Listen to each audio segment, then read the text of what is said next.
अस्सलाम वालेकुम नाज़रीन, हाईटेक न्यूज के खबरनामे में आपका खैर मकदम है। मैं हूं नेहा खान। नजर डालते हैं आज की अहम खबरों पर।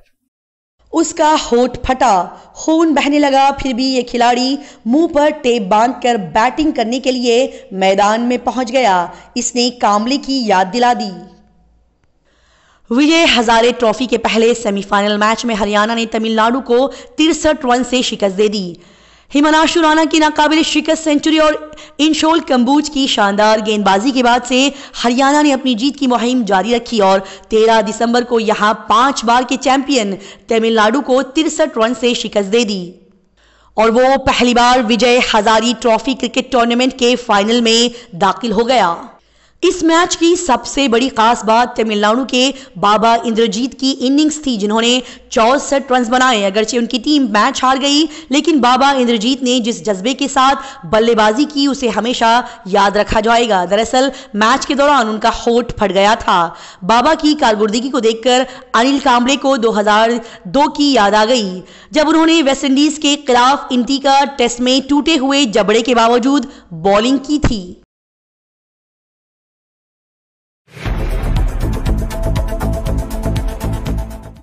साल 2024 में समाजवादी पार्टी किसको देगी कितनी सीटें? अखिलेश ने कहा कि लोकसभा इंतखाबात में कांग्रेस को पूरी इज्जत दी जाएगी। कांग्रेस के साथ झगड़े को पीछे छोड़ते हुए एसपी सदर अखिलेश यादव ने कहा कि लोकसभा इंतखाबात के लिए सीटों की तकसीम में कांग्रेस को पूरा एहतराम मिलेगा। कांग्रेस की तरफ से जहां भी एक अच्छा आदमी और अच्छा मसावात नजर आएगा, सिर्फ उसी शख्स को टिकट मिलेगा, लेकिन इज्जत को सीटों की तादाद से नहीं जोड़ा जा सकता।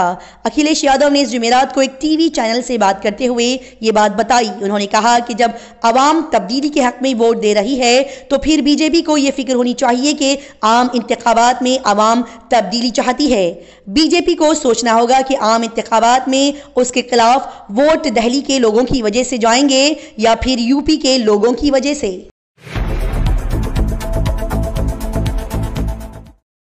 पार्लियामेंट में घुसपैठियों का मास्टरमाइंड ललित झा दिल्ली में हुआ गिरफ्तार। 6 और मुलजिमान इसके साथ हुए गिरफ्तार।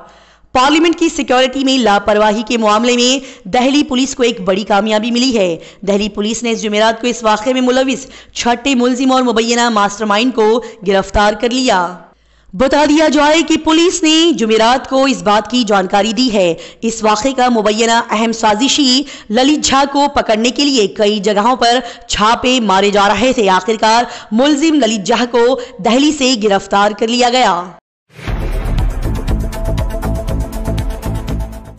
अकबरुद्दीन ओवैसी के हट जाने से बीजेपी एमएलए ने इत्तेफाक किया। नए स्पीकर ने तमाम 8 लोगों को हलफ दिलाया। आखिरकार तेलंगाना में भारतीय जनता पार्टी बीजेपी के 8 नौमुंतखब एमएलएज ने जुमेरात को रियासती कानून साज असेंबली में हलफ लिया। उन्होंने कांग्रेस के सीनियर एमएलए गडम प्रसाद कुमार के असेंबली स्पीकर का ओहदा संभालने के बाद हलफ लिया। तेलंगाना में कांग्रेस के सीनियर लीडर गडम प्रसाद कुमार को इस जुमेरात को मुतफ़क्का तौर पर तीसरी तेलंगाना असेंबली का स्पीकर मुंतखब किया गया। गडम पहले दलित स्पीकर हैं जिन्हें तमाम एमएलएज की हिमायत से तेलंगाना असेंबली के लिए मुंतखब किया गया है।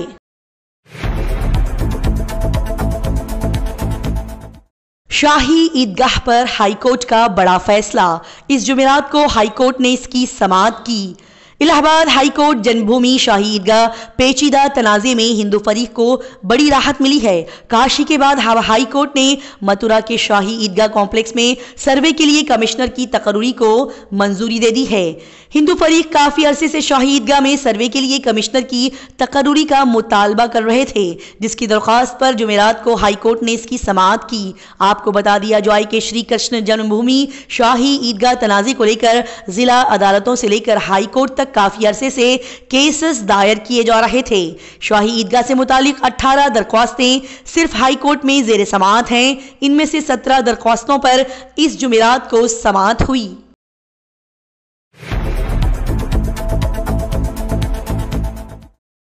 9 कांग्रेस मेंबरान पार्लियामेंट समेत 15 ऑपोजिशन मेंबरान पार्लियामेंट पूरे इजलास से मुअत्तल। लोकसभा राज्यसभा में जबरदस्त हंगामा। एक दिन पहले पार्लियामेंट की सिक्योरिटी में बड़ी कोताही के बाद 15 ऑपोजिशन मेंबरान पार्लियामेंट को ऐवान की कार्रवाई में खलल डालने के इल्जाम में सेशन के बकिया हिस्से के लिए मुअत्तल कर दिया गया। एक रिपोर्ट के मुताबिक 14 मुअत्तल मेंबरान पार्लियामेंट लोकसभा से है, जबकि एक राज्यसभा से है। मुअत्तल किए गए 15 अरकान असेंबली में से 9 Congress, 2 CPM, 1 CPI, 1 TMC, 2 DMK से है। सबसे पहले कांग्रेस के 5 मेंबरान पार्लियामेंट को मुअत्तल किया गया और फिर Congress, DMK, Marxist communist party और भारतीय कम्युनिस्ट पार्टी के कुल 9 अरकान को मुअत्तल कर दिया गया। जब कार्रवाई एक बार मुलतवी होने के बाद दोपहर 2 बजे शुरू हुई तो पार्लिमानी उमूर के वजीर प्रहलाद जोशी ने ऑपोजिशन अरकान से खिताब किया। हंगामा आराई के दरमियान कांग्रेस के टीएन प्रतापन, हेवी एडन, ज्योतिमानी राम्या हरिदास और डीन कोरियाकॉस पर सीट की तौहीन का मुकदमा दर्ज किया गया। सरमाई इजलास की बकिया मुद्दत के लिए मुअत्तल होने की सूरत में मौजूदा असेंबली ने जोशी की तजवीज को सूती वोट से मंजूर कर लिया।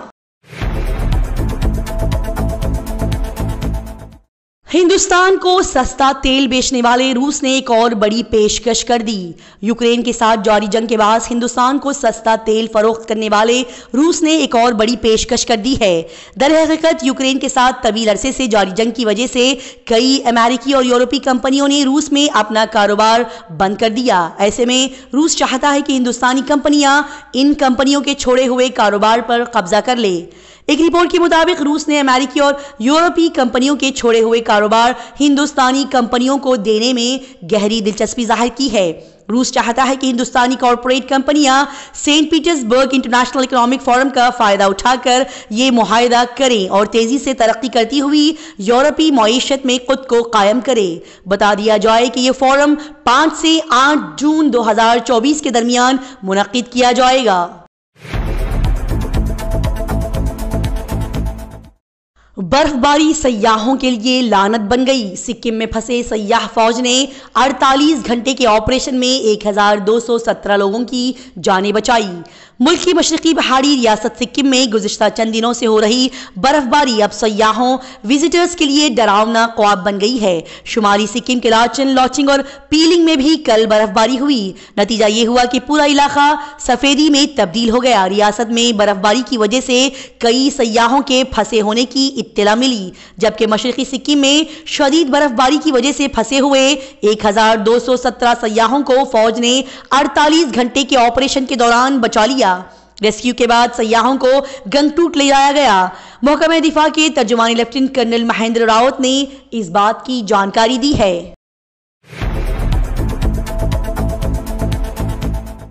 मुल्क में जानवरों के लिए 500 करोड़ रुपए का अस्पताल। एम्स से इस अस्पताल का कंपैरिजन किया जा रहा है। हिंदुस्तान का सबसे बड़ा जानवरों का अस्पताल गुजरात के जूनागढ़ में बनने जा रहा है। इस अस्पताल की तामीर पर 500 करोड़ रुपए से ज्यादा की लागत लगाई जाएगी। इस अस्पताल को जानवरों के लिए एम्स कहा जा रहा है, यानी कि इसका मुआवजना, इसका कंपैरिजन एम्स की सहूलियात से किया जा रहा है। यह अस्पताल जदीद सहूलियात से आरिस्ता किया जाएगा।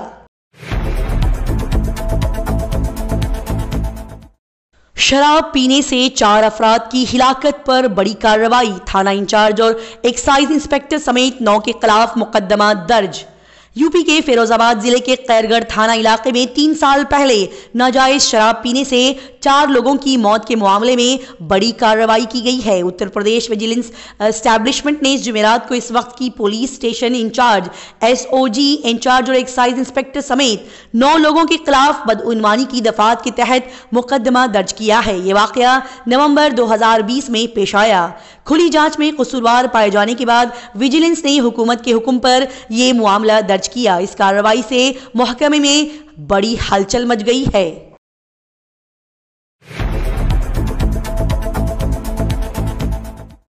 अडानी ग्रुप बिहार में 8,700 करोड़ रुपए की सरमायाकारी करेगा। 10,000 लोगों को मिलेगा रोजगार। Bihar business connect 2023 global investor summit के दूसरे दिन अडानी ग्रुप ने बिहार में करोड़ों की सरमायाकारी करने का ऐलान किया है। बता दिया जाए कि अडानी ग्रुप ये सरमायाकारी कई हिस्सों में करेगा, जिसमें लॉजिस्टिक पार्क, गैस की तकसीम, स्मार्ट मीटर, सीमेंट, साइलोज और फूड प्रोसेसिंग वगैरह शामिल हैं। इसके लिए अडानी ग्रुप ने बिहार में पहले ही 850 करोड़ रुपए की सरमायाकारी की है। अब इस सरमायाकारी को 10 गुना बढ़ाकर 8,700 करोड़ रुपए करने का मंसूबा बनाया गया है। इस सरमायाकारी से तकरीबन 10,000 अफराद के लिए बराह रास्त और बिलवास्ता रोजगार पैदा होगा। इसका ऐलान गौतम अडानी के भतीजे और अडानी इंटरप्राइजेस के डायरेक्टर प्रणब अडानी ने किया है।